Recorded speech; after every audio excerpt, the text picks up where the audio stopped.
నమస్తే, తెలుగు రాజ్యంకి స్వాగతం. నేను మీ సంధ్య. ఏపీలో ఇంకా ఎలక్షన్స్కి 3 years టైం ఉన్నా వైఎస్ఆర్సీపీ నియోజకవర్గ ఇన్ఛార్జీలకు సంబంధించి మార్పులు చేర్పులు త్వరితగతిన దానికి సంబంధించి యాక్షన్స్ తీసుకోవడం మనం చూస్తూ ఉన్నాం.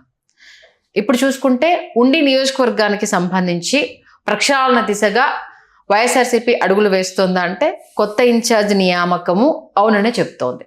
మరి రామకృష్ణంరాజుని వచ్చే ఎలక్షన్స్లో ఓడించడం అనేది వైఎస్ఆర్సీపీకి చాలా అవసరమైన టాస్క్.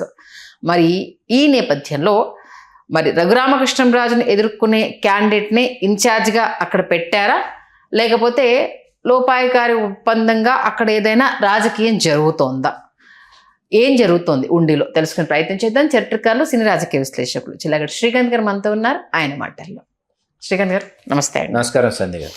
ఏంటి ఇన్ఛార్జ్ మార్పు జరగబోతోంది అనేసన్న వార్త వినిపిస్తూ ఉన్నా సరైన వ్యక్తిని ఎన్నుకోలేదేమో, ఆ ఇన్ఛార్జ్ విషయంలో ఇంకొంత ఆలోచన చెయ్యాలేమో అంటూ వైఎస్ఆర్సీపీ శ్రేణుల నుంచో కింద అసహనం వెలుబుచ్చుతున్నారని విన్నాము. ఎంతవరకు నిజం అది? వాస్తవానికి ఉమ్మడి పశ్చిమ గోదావరి జిల్లాలో ఉండి, భీమవరం 2 నియోజకవర్గాల్ని విడదీసి చూడలేం.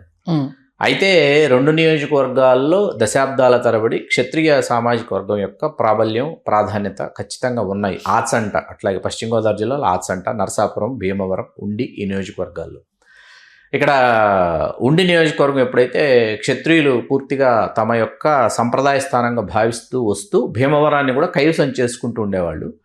అయితే భీమవరం గతంలో ఎప్పుడో నాచ వెంకటరామయ్య గారు లాంటి యోధులైనటువంటి వాళ్ళు కాపు సామాజిక వర్గం నుంచి ప్రాతినిధ్యం వహించిన చరిత్ర మినహాయిస్తే 2004 ఎన్నికల వరకు అవకాశమే లేకుండా పోయింది. అయితే 2004 ఎన్నికల నుంచి భీమవరాన్ని కాపులు తమ సంప్రదాయ స్థానంగా మార్చుకున్నారు.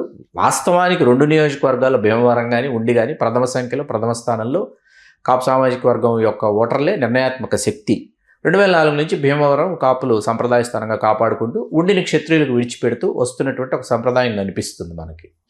ఉండిలో కూడా కట్టిరెడ్డి కుసుమేశ్వరరావు గారు, వారి మరణానంతరం ఆండాళమ్మ గారు, వాళ్ళు కూడా కాపు సామాజిక వర్గం నుంచి గతంలో ఎప్పుడో 67, 70 ఆ ప్రాంతాల్లో ప్రాతినిధ్యం వహించిన వాస్తవానికి 82 తెలుగుదేశం పార్టీ ఆవిర్భావం తర్వాత ఉండి నియోజకవర్గం పూర్తిగా తెలుగుదేశం పార్టీకి కంచుకోటగా మనం అభివర్ణించవచ్చు. 83 ఎన్నికల నుంచి కలిదిండి రామచంద్రరాజు గారు వరుసగా 83, 85, 89, 94, 99 వరుసగా 5 ఎన్నికలలో వారు ఘన విజయం సాధించి వారు ఎన్టీ రామారావు గారు, చంద్రబాబు నాయుడు గారుల మంత్రివర్గాలలో రాష్ట్ర మంత్రిగా రాణించారు. అట్లాగే తిరుమల తిరుపతి దేవస్థానములు పాలక మండలి చైర్మన్గా ఒక పర్యాయం రాణించారు.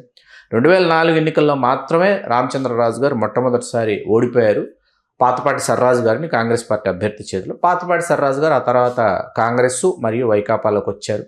2009లో ఓడిపోయారు. తర్వాత 14 ఎన్నికలకి వైకాపాలో పోటీ చేసి ఓడిపోయారు. వి శివరామరాజు గారిని ఆయన తెలుగుదేశం నుంచి ఆయన గెలుస్తూ వచ్చారు 2 సార్లు. తర్వాత మంతెన రామరాజు గారికి 19 ఎన్నికల్లో అవకాశం ఇస్తే మంతెన రామరాజు గారి మీద పివిఎల్ నరసింహరాజు గారు పోటీ చేసి కేవలం 10,000 పైచిలకు ఓట్ల తేడాతో ఓడిపోయారు.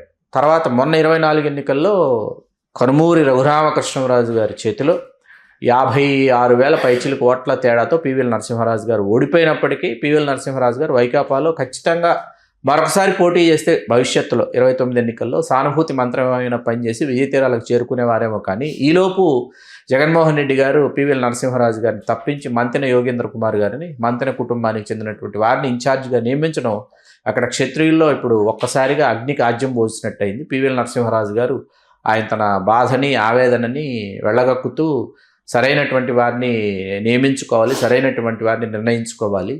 ఎన్నికలకి ఇంకా 3 సంవత్సరాల వ్యవధి ఉండడం వల్ల ఇప్పుడు అసలు ఈ సమయంలో తనను తప్పించి మరొక అవకాశం ఇన్ఛార్జిగా ఇవ్వడం అనేది ఆయన జీర్ణించుకోలేకపోతున్నారు పివిఎల్ నరసింహరాజు గారు. మొన్న మనకి బాగా గుర్తుంటే 2024 ఎన్నికల్లో కూడా తెలుగుదేశానికి దాదాపుగా కేటాయించేసి ప్రకటించేసి మంతెన రామరాజు గారి పేరు ప్రకటించిన తర్వాత రఘురామకృష్ణరాజు గారు భాజపా వైపు అడుగులేస్తారా, తెలుగుదేశం వైపు అడుగులేస్తారా తెలియనటువంటి పరిస్థితులలో తిరిగి రఘురామకృష్ణరాజు గారు తెలుగుదేశంలోకి రావటం, మంతెన రామరాజు గారిని ఆపి రఘురామకృష్ణరాజు గారికి తెలుగుదేశం బీఫారం కేటాయించి వారిని తెలుగుదేశం నుంచి పోటీ చేయించి వారి వాళ్ళ ఉపశాసన సభాపతిగా వారు అక్కడ కొలువుదేరటం, వారికంటే ఒక నియోజకవర్గం ఏర్పడినట్టయింది రఘురామకృష్ణరాజు గారికి. భవిష్యత్తులో 29 ఎన్నికల్లో రఘురామకృష్ణరాజు గారు ఏ రాజకీయ పార్టీ గుండా ఆయన పోటీ చేస్తారన్నది ఒక ఇంత ఆసక్తికరమైనటువంటి అంశం. అప్పటికి ఆయన భాజపాలకు వెళ్తారా, తెలుగుదేశంలోనే కొనసాగుతారా అన్నది ఆసక్తికరమైన అంశం అయినప్పటికీ ఇది తెలుగుదేశం పార్టీకి ఈ నియోజకవర్గం అనేది కంచుకోట. ఇక్కడ మరొక రాజకీయ పార్టీ ఇక్కడ తన ఉనికిని కాపాడుకోవడం అనేది దాదాపు అసాధ్యం అని చెప్పేసి గతంలో చాలా ఎన్నికలు నిరూపించాయి.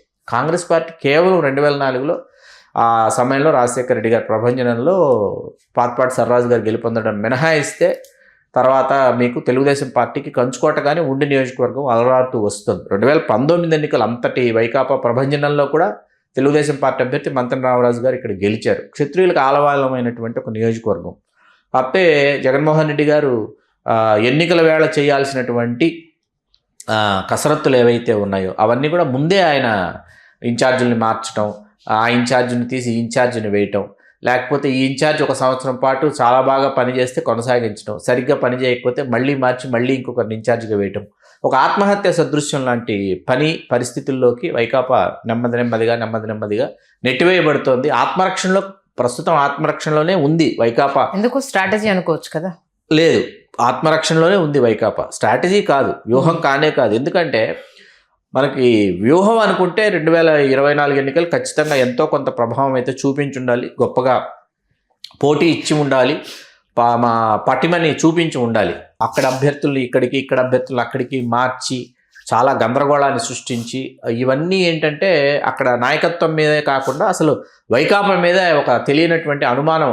ఆయన తన జగన్మోహన్ రెడ్డి గారు ఏమనుకున్నారంటే నన్ను చూసి నా సంక్షేమ పథకాలను చూసి ఓట్లు వేయాలి తప్ప ఫ్యాన్ గుర్తుకి, నా అభ్యర్థుల్ని చూసి కాదు, నేను ఎవరిని ఎక్కడ అభ్యర్థిగా నించోబెట్టినా నాకంటూ జననీరాజనాలు పలికేటటువంటి పరిస్థితి ఉంది అనేటటువంటి ఒక భ్రమాజనిత తేజోవలయంలో జగన్మోహన్ రెడ్డి గారిని విజయవంతంగా కొంతమంది సలహాదారులు కావచ్చు, కొంతమంది నాయకులు కావచ్చు, చుట్టూ ఉన్నటువంటి కోటరీ కావచ్చు, ఆయనను ఉంచేశారు.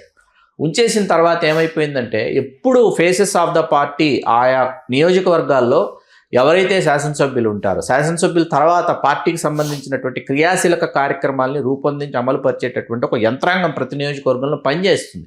తెలుగుదేశం పార్టీకి ఇవాటికి కొన్ని నియోజకవర్గాల్లో బలం ఏదైనా ఉంది అంటే ఫేస్ లేకపోయినప్పటికీ కాన్స్టిట్యున్సీస్లో అంటే ఇన్ఛార్జే లేడని అనుకోండి, తెలుగుదేశం పార్టీకి క్యాడర్ మాత్రం చాలా బలంగా ఉంటుంది. తెలుగుదేశం పార్టీకి ఇన్ఛార్జిగా మీలో ఈ క్యాడర్లోంచి పలానా వ్యక్తులకి, పలానా సమీకరణల నుంచి పలానా వాళ్ళకి మేము అవకాశం ఇద్దాం అనుకుంటున్నాము అంటే అప్పుడు మీకు అక్కడ మరింత బలోపేతం అవడానికి వాళ్ళు కృషి చేస్తారు. అదే మీకు 2024 ఎన్నికల్లో గతంలో కొన్ని దశాబ్దాల పాటు తెలుగుదేశం పార్టీ అధికారంలోకి రాలేకపోయినటువంటి నియోజకవర్గాల్లో కూడా తెలుగుదేశం పార్టీ తన యొక్క ప్రభంజనాన్ని కొనసాగించింది అంటే మామూలు విషయం కాదనమాట. అది ఇక్కడ వైకాపాలో కొరవడుతోంది. ఓకే, అంటే ఇప్పుడు రఘురామకృష్ణరాజుని ఎదుర్కొనే ఇన్ఛార్జిని పెట్టలేదనా, లేకపోతే ఆయనకంత సత్తా లేదనా? రఘురామకృష్ణరాజు గారిని ఎదుర్కొనేటటువంటి నేత అయితే కాదండి మంతెన యోగేంద్ర కుమార్ గారు. ఎందుకంటే రఘురామకృష్ణరాజు గారు రేపు తెలుగుదేశం నుంచి పోటీ చేసినా, భాజపా నుంచి పోటీ చేసినా, స్వతంత్ర అభ్యర్థిగా పోటీ చేసినా రేపు రఘురామకృష్ణరాజు గారి విజయం నల్లేరు మీద బండినాడుకు అనమాట. ఖచ్చితంగా ఆయన మరొక విజయం సాధిస్తారని మనం ఇవాళ ఇప్పుడే మనం తేల్చి చెప్పేసేయచ్చు. అంటే కొన్ని ఆయన తీసుకున్న నిర్ణయాలు, ఓ సామాజిక వర్గం ఓట్లు నాకు పడకపోయినా నేను గెలుస్తాను అన్న ధీమా ఆయనకు రాబోయే రోజుల్లో కొంత ఎదురుగాలు ఇచ్చే అవకాశం కూడా లేదంటారా? కాదండి, దీనిని అంటే మీరు చాలా మంచి ప్రశ్నలు ఏమనెత్తారు. అక్కడ రఘురామకృష్ణరాజు గారి యొక్క ధీమా ఏంటంటే ఖచ్చితంగా ఎవరు ఓటు వేస్తారో ఎవరు ఓటు వేయరో తెలిసినప్పుడు ఓటు వేయనటువంటి వారి మీద సమయం వృధా చేయటం సమంజసమైనటువంటి అంశం కాదు. ఓటు ఎవరైతే ఖచ్చితంగా వేస్తారో వారి కోసం నేను సమయం కేటాయించడం, వారికి నేను మరింత సమయం ఇచ్చి మరింత నేను చేరువ కావడానికి నేను ప్రయత్నం చేయటం నా పంధా అని చెప్పి వారు కుండబద్దలు కొట్టినట్టు తేల్చి చెప్పారనమాట. అది ఒకంత మొండి వైఖరి అయినప్పటికీ కూడా అది ఒక్కొక్కసారి బాగా కలిసి వచ్చేటటువంటి ఖచ్చితంగా ఇప్పుడు కొన్ని నియోజకవర్గాలకు వెళ్ళి అక్కడ ఆ మండలాల్లో గ్రామాల్లోకి సామాజిక రాజకీయ విశ్లేషకులుగా మేము వెళ్ళినప్పుడు ఏమవుతుందంటే అక్కడ వాళ్ళ స్టాండ్ మనకు అర్థమైపోతుంది. కొన్ని గ్రామాల్లోకి వెళ్తే మేము ఈ పార్టీకే వేస్తాం, ఈ పార్టీకి తప్ప మేము మరొక పార్టీకి ఎట్టి పరిస్థితుల్లో మేము వేయం, కాబట్టి మీరు దయచేసి మా పొలిమేరలకు కూడా రావద్దండి అని వెనక్కి తిప్పి పంపిస్తుంటారు. వారి మీద నేను సమయం వారి కోసం నేను వెచ్చించడం వృధా అని చెప్పేసి ఆయన భావించినటువంటి నేత కనుమూరు రఘురామకృష్ణరాజు గారు.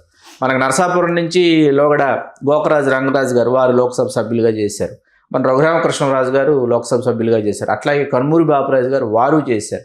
వీరు ముగ్గురు సమీప బంధువులు అనమాట. క్షత్రియుల యొక్క ప్రాబల్యం ఉంది కాబట్టి నరసాపురం లోక్సభ నుంచి మన భాజపా భూపతిరాజు శ్రీనివాస వర్మ గారికి అవకాశం ఇస్తే వారు గెలుపొందడం జరిగింది. నరసాపురం దగ్గర నుంచి నరసాపురం, ఆచంట, ఉండి, భీమవరం ఈ నియోజకవర్గాల్లో ఖచ్చితంగా క్షత్రియుల యొక్క ప్రాబల్యం ఉంది.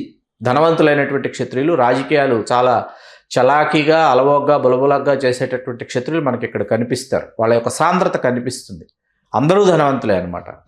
కాబట్టి రాజకీయాల్లో మీకు ఎప్పటికప్పుడు కొత్త కొత్త నేతల పేర్లు వినిపిస్తుంటాయి. మనకి ఈ ప్రాంతం నుంచి కొత్త నేతల పేర్లు వినిపిస్తాయి. సరికొత్తగా అప్పటికప్పుడు రాజకీయాల్లో ప్రవేశించి అప్పటికప్పుడు ఏకాఏకిన వెళ్ళి బీఫారం తీసుకుని ఎన్నికల్లో పోటీ చేసేటటువంటి వాళ్ళు మనకి ఇక్కడే కనిపిస్తూ ఉంటారనమాట. అందరూ సుసంపన్నులు కావడం వల్ల నల్లేరు మీద బండి నడక ఏది రఘురామకృష్ణరాజు గారి విజయం. అది మరి జగన్మోహన్ రెడ్డి గారు తెలిసి సరైనటువంటి అభ్యర్థిని ఎంపిక చేశారా, ఇన్ఛార్జిగా సరైనటువంటి నేతకు అవకాశం ఇవ్వలేదని పివి నరసింహారాజు గారు ఆరోపిస్తున్నారు. చూద్దాం ఏం జరుగుతుంది.